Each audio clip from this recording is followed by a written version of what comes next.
Bienvenue au cœur du crime, un podcast issu des archives d'Europe 1.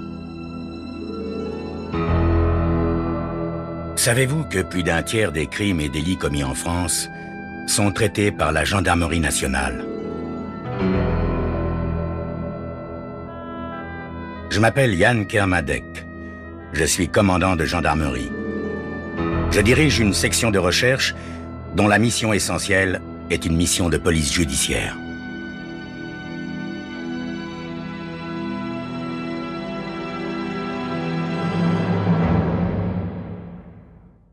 L'histoire que je vais vous raconter est une histoire vraie. Tous les faits sont réels et se sont déroulés en France. Seuls, les noms des personnes et des lieux ont été changés.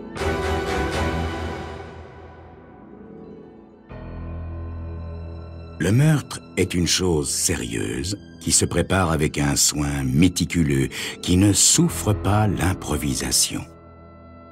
Et George Piper est parfaitement conscient de tout cela. Il y a longuement réfléchi, car, à part le meurtre, il ne voit pas d'autre solution pour résoudre un problème qui se fait de plus en plus pressant, d'année en année. George Piper a 57 ans et bientôt sonnera pour lui l'âge de la retraite. Au physique, c'est un petit homme affable, aux joues roses et à la bedaine encore discrète. Honnêtement, on ne lui donnerait pas son âge. Il faut dire qu'il a toujours mené une existence agréable. Célibataire, il est amateur de bon scotch, aime aller au théâtre, jouer au golf pendant le week-end et recevoir ses amis dans son coquet petit appartement. Un homme qui n'a jamais eu à s'occuper que de lui-même peut tout à fait s'offrir de tels plaisirs avec un simple salaire de chef caissier. Il peut même se permettre quelques petits extras, par exemple tenter sa chance aux courses ou vivre des moments d'ivresse dans les bras d'une belle de nuit. On s'habitue très vite à ces bons côtés de la vie, si bien que George Piper en est venu à les considérer comme des compensations bien méritées à la monotonie de son travail à la banque. Le problème de George est donc de continuer à vivre sur le même pied, avec la maigre retraite qui constituera bientôt son unique revenu. Bien sûr, il a souvent envisagé de puiser dans la caisse pour faire de rapides profits en bourse et multiplier ses gains à l'infini, mais l'éventualité d'un contrôle inopiné l'a toujours retenu de se lancer dans une telle entreprise. C'est après avoir observé pendant un certain temps la cadence des dépôts et des retraits faits par Jim Manetti à son guichet que le meurtre apparaît à George Piper comme la solution la moins risquée au problème qui l'obsède. Jim Manetti est une sorte de colosse d'une trentaine d'années, au visage débonnaire et au sourire facile. Il a rapidement pris l'habitude de bavarder avec George Piper à chacune de ses visites à la banque. D'après son dossier, Jim Manetti est mandataire en fruits et légumes, mais George Piper s'est douté assez rapidement que son sympathique client devait avoir une source de revenus annexe. C'est vrai, ça. On ne retire pas régulièrement une grosse somme en liquide le vendredi soir pour en verser une plus grosse encore, toujours en liquide, le lundi matin sur le même compte. En tout cas, pas pour des raisons professionnelles. Pour en savoir plus, George Piper n'a pas eu à interroger Manetti. Il s'est contenté de le laisser parler.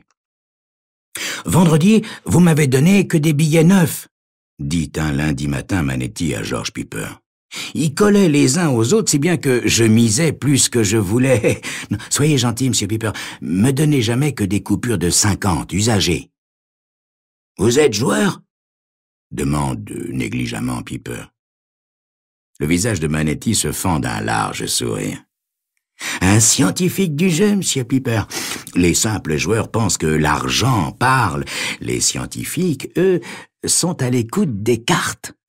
La méthode scientifique, monsieur Piper, au poker, y a que ça de vrai, si vous voulez pas vous faire plumer. » George Piper jette un coup d'œil discret sur le côté pour voir si son voisin de guichet a entendu. Apparemment non. Mais il baisse quand même la voix. « Vous savez, monsieur Manetti, Si vous tenez à garder votre compte dans cette banque, vous feriez mieux de pas trop parler de de vos problèmes. » Le sourire de Manetti s'accentue.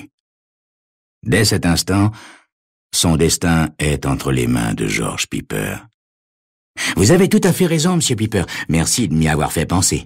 Vous savez, si j'ai ouvert un compte ici, dans une banque aussi respectable, c'est pour éviter d'attirer l'attention sur moi. Et bien sûr aussi parce que je ne tiens pas à tomber sur des gens de connaissance. Vous êtes vraiment un chic type, Monsieur Piper. » Hélas pour lui, Manetti continue à parler. Et il continue aussi à voir en George Piper un chic type. Car comme la plupart des gens qui réussissent dans la vie, Manetti éprouve le besoin d'épater un peu la galerie. « L'un de mes secrets, confie-t-il un jour à George Piper, c'est que je veille sur ma forme. Presque tous ceux avec qui je joue sont portés sur la bouteille. Eh ben moi, non. D'ici, je rentre directement chez moi et je fais un petit somme avant d'aller les retrouver. Quand eux ne sont plus en état de distinguer un as d'un 3, moi, je continue à fonctionner à plein régime. Et je les plume tous. » Alors, presque naturellement, l'idée du meurtre a fait son chemin dans l'esprit de George Piper. Et plus il voyait grossir le compte en banque de Manetti, plus cette idée l'obsédait. C'est vrai ça, quoi. Enfin, la vie était tellement trop injuste. Voilà un type d'une trentaine d'années qui amasse posément et sans se fatiguer une petite fortune, tandis que lui, George Piper, après 30 ans de bons et loyaux services, s'apprête à vivre la vie d'un petit retraité misérable. D'ailleurs, combien de temps durerait la chance insolente de Manetti au jeu, hein? Combien de temps s'écoulerait-il encore avant qu'un joueur plumé une fois de trop ne lui règle son compte dans quelque ruelle obscure? L'argent que Manetti a accumulé ne serait alors plus d'aucune utilité à qui que ce soit. Alors que si George Piper menait son idée à terme, cet argent lui serait très utile. Bientôt, il en arrive à ne plus penser à autre chose. Il y pense le jour derrière son guichet, il y pense le soir en sirotant longuement ses whisky soda, et il en rêve même la nuit.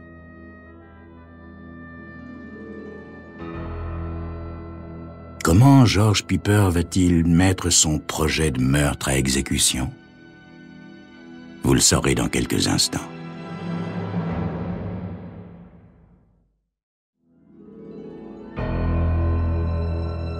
George Piper, chef caissier modèle à la New Trust Bank, a décidé d'assassiner un de ses clients afin de s'approprier son compte en banque et de vivre sa retraite à l'abri du besoin. Il décide d'établir un plan d'action minutieux, car le meurtre est une chose sérieuse.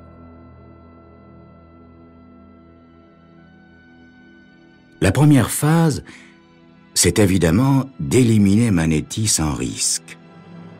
Après avoir étudié plusieurs possibilités, George Piper détermine le meilleur endroit pour passer à l'action, le domicile de Manetti. Et le meilleur moment, celui où Manetti serait chez lui à faire son petit somme avant d'aller jouer au poker. Un vendredi soir, il part étudier les abords de l'immeuble où demeure Manetti, puis rentre chez lui en sifflotant. Manetti habite vraiment l'endroit idéal. Un de ces immeubles moyennement bourgeois, sans concierge, mais avec beaucoup de va-et-vient. Le genre d'immeuble où les relations entre voisins se limitent au strict minimum, quand ils ne préfèrent pas s'ignorer carrément. S'introduire chez Manetti ne poserait aucun problème non plus. Manetti a confiance en Piper. Il gobera donc n'importe quel prétexte plausible qu'imaginera le caissier pour sonner à sa porte. Quant à l'arme du crime, Piper la possède depuis longtemps. C'est un petit revolver qui ne permettrait à aucun expert en balistique de remonter jusqu'à lui. S'il presse bien fort le canon contre Manetti, la détonation ne fera pas beaucoup de bruit. Ensuite, il n'aura plus qu'à prendre le bac qui fait la navette entre les deux rives de l'Hudson et acheter discrètement l'arme dans l'eau. George Piper n'est pas peu fier de son plan. La chance semble le favoriser de tous les côtés. Un type comme Manetti doit avoir beaucoup de fréquentation des plus louches qui feront des suspects parfaits, et à supposer que la police remonte jusqu'à la banque où travaille Piper, elle y réfléchira 2 fois avant de s'attaquer à un établissement aussi respectable et puissant. Reste le problème de l'argent. Que faire de l'argent ? Louer un coffre dans une banque de banlieue lui paraît être la meilleure solution. Il agira sous un nom d'emprunt et ne touchera l'argent qu'une fois venue l'heure de la retraite. Paradoxalement, c'est en réglant ce dernier problème que George Piper en voit surgir un autre. Que faire de l'argent jusqu'au moment où il l'aura déposé à la banque ? Puisque l'opération, comme l'appelle pudiquement Piper, doit avoir lieu un vendredi soir. Il ne pourra déposer l'argent dans son coffre que le lundi suivant. Or, il est capital que ce lundi-là, il arrive ponctuellement à son travail comme il le fait depuis des années. Pas question non plus de s'absenter dans la journée sous un prétexte quelconque. Tout changement dans ses habitudes risquerait de paraître suspect. Alors il devra attendre avant de déposer l'argent dans son coffre et peut-être même attendre plusieurs semaines. Garder une telle somme dans son appartement serait dangereux. Quand la solution à cet ultime problème lui apparaît, presque dans un éclair, George Piper a un petit gloussement de joie et se sert un autre whisky. Mais comment n'y a-t-il pas pensé tout de suite ? Ajouté aux autres billets de son encaisse à la New Trust Bank, la somme en question deviendrait pratiquement invisible, et dès qu'il n'y aura plus aucun risque, il n'aura plus qu'à transférer l'argent à la banque de banlieue. George Piper est aussi fasciné par son plan que par le scénario d'un film qu'il aurait écrit lui-même. Un modèle du genre. L'intrigue est simple et les dialogues, réduits au minimum, coulent avec le naturel le plus parfait. Mon Dieu, quel dommage, oui, quel dommage, vraiment, qu'il n'y ait pas de spectateurs pour applaudir ce génial metteur en scène. C'est 2 semaines plus tard que Manetti opère son plus gros retrait. 120 000 $. Comme le caissier ne peut s'empêcher de regarder fixement le formulaire, Jim Manetti se penche vers lui en riant. « Ne craignez rien, Monsieur Piper. Il me reste encore 500 ou 600 $ sur mon compte. Vous ferez comme d'habitude, hein, des coupures de 50 usagées. Et souhaitez-moi bonne chance. Ce soir, je joue contre un gros ponte de Wall Street, un type vraiment plein aux as. Et quand j'aurai doublé ce petit magot, je me retirerai des affaires. Place aux jeunes, hein, Monsieur Piper? » Il le doublera ou le doublera pas, se dit George Piper en allant chercher l'argent dans le coffre. Et s'il y parvient, 240 000 $ auraient de quoi inciter quelques gredins à suivre Manetti jusque chez lui. Bah oui, Manetti pouvait fort bien être mort, ou sans le sou, ou les deux, avant le lever du soleil. Alors il n'y a plus de temps à perdre. C'est ce soir, ou jamais. Il est 6 heures, très exactement, quand George Piper appuie sur la sonnette correspondante à l'appartement de Manetti. La voix un peu endormie du joueur lui parvient dans l'interphone. « Quoi? Qui c'est? »« Piper, vous savez, le caissier de la banque. Je suis vraiment désolé de vous déranger, monsieur, mais il faut que je vous voie un instant. »« Hein? Piper de la banque? Ah oui, mais qu'est-ce qui se passe, monsieur Piper? » Je crois que je vous ai donné trop tout à l'heure, monsieur. Est-ce que je peux monter vérifier avec vous? Je veux dire, j'ai un trou dans mon encaisse et comme je dois avoir une vérification lundi matin à l'ouverture... Ah, oui, monsieur Piper, montez donc, j'appuie sur le bouton. En suivant le couloir qui mène à l'ascenseur, George Piper entend des bruits de télévision qui filtrent par la plupart des portes devant lesquelles il passe. Des cris, des détonations, des voix tonitruantes. Le western au programme ce soir-là est visiblement très apprécié dans l'immeuble. Jim Manetti l'attend sur le seuil de son appartement. Il est en t-shirt et pantalon de pyjama. L'espace d'un instant, George Piper a un doute affreux. Une petite balle de revolver suffirait-elle pour venir à bout d'un tel colosse? En tout cas, suffisamment vite pour qu'il n'y ait pas lutte.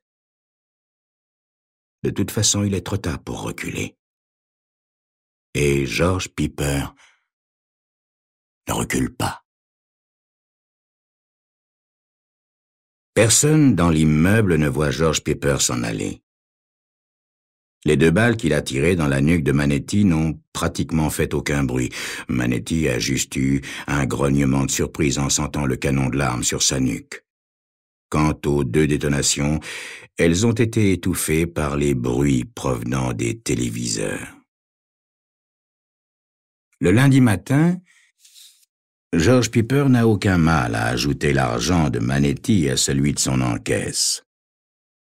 C'est la première chose qu'il a faite en arrivant à la banque, et il a bien fait. Il n'est même pas 10 heures quand le lieutenant Foster se présente à la banque.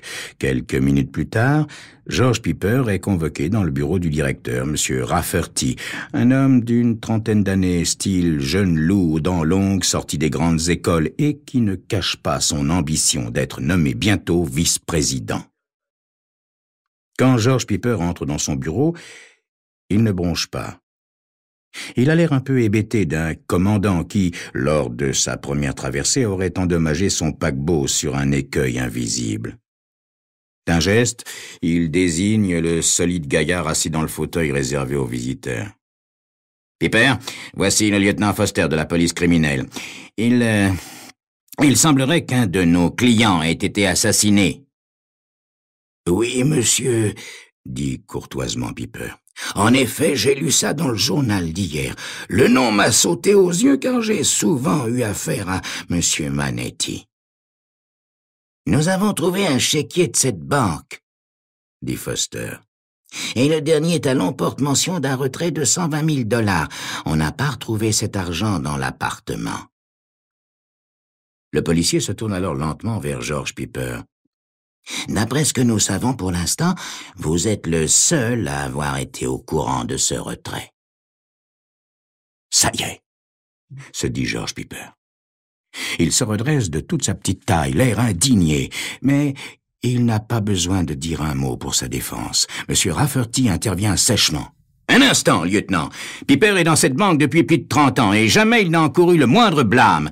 Il ne pouvait ignorer que ce client partait avec une telle somme sur lui puisque c'est son travail. Et si vous pensez que Piper peut être l'auteur du meurtre, croyez-vous qu'il aurait été assez bête pour laisser le chéquier sur place ?»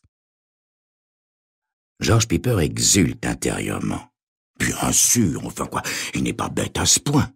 S'il a laissé le chéquier dans l'appartement, c'est parce qu'il se doutait que, tôt ou tard, la police ferait le rapprochement avec la banque. Quelques minutes plus tard, le policier quitte le bureau. Piper s'apprête à en faire autant, mais Rafferty le fait rasseoir d'un geste impératif. « Un instant, Piper, je n'en ai pas fini avec vous. Vous savez que c'est très mauvais pour la réputation de notre banque d'avoir ouvert un compte à un type comme ce Manetti? » Alors ça, c'est bien le dernier souci de George Piper. « C'était un bon compte, monsieur Rafferty, » dit-il courtoisement. « Un compte toujours largement approvisionné, jamais de découvert. » Rafferty a un petit ricanement sec. « Ah oui, c'est comme ça que vous voyez les choses, vous. Eh bien, pas moi. Dans quelques heures, le nom de notre banque va s'étaler dans tous les journaux et je vais être obligé de signaler la chose à la direction générale en leur expliquant pourquoi nous avons accepté d'ouvrir un compte à un type pareil. Et ça, croyez-moi, ça ne va pas favoriser mon avancement. » George Piper prend sa voix la plus onctueuse. « Oh, monsieur Rafferty, je suis sûr que vous faites une montagne d'une taupinière. » Rafferty le foudroie du regard. « Ah, vous croyez ? Vous pensez vraiment qu'ils choisissent leur vice-président parmi les directeurs dont les clients se font assassiner? Et ce qui va encore aggraver les choses, c'est que dans son dossier, il était inscrit comme négociant en fruits et légumes. D'ailleurs, tout le monde sait qu'il venait toujours à votre guichet, alors ne venez pas me raconter qu'il n'a jamais rien dit ou fait qui aurait pu vous mettre la puce à l'oreille. Vous n'avez jamais trouvé bizarre, vous, qu'il demande toujours des coupures de 50 usagées? George Piper s'agite légèrement sur son siège. Oui. Il est possible que j'ai remarqué certaines choses, monsieur Rafferty, mais je vous l'ai dit, c'était un bon compte, donc une bonne assise pour notre banque, et une bonne note pour vous, monsieur Rafferty. Le poing du directeur s'abat brutalement sur le bureau. Une bonne note? Dites, Piper, est-ce que par hasard, vous êtes en train de vous payer ma tête? Et soudain, Rafferty se calme. Sa voix se fait douce, dangereusement douce. Voyez-vous, Piper, si je veux obtenir une bonne note, comme vous le dites si bien, il faut que je prenne une décision rapide et énergique. Alors c'est simple. Piper, vous êtes viré. Piper bondit sur ses pieds. « Vous n'avez pas le droit. J'ai 30 ans d'ancienneté, 30 ans de conduite irréprochable. Mes antécédents... » Rafferty lui coupe brutalement la parole. « Je me fous de vos antécédents. Ah, vous avez toujours eu une conduite irréprochable, hein? Eh bien, c'est ce qu'on va voir. » Il empoigne le combiné du téléphone et appelle le standard. « Passez-moi Martinson. Allô, Martinson? À compter de cet instant, vous êtes chef caissier. Et commencez donc par me vérifier l'encaisse de Piper. »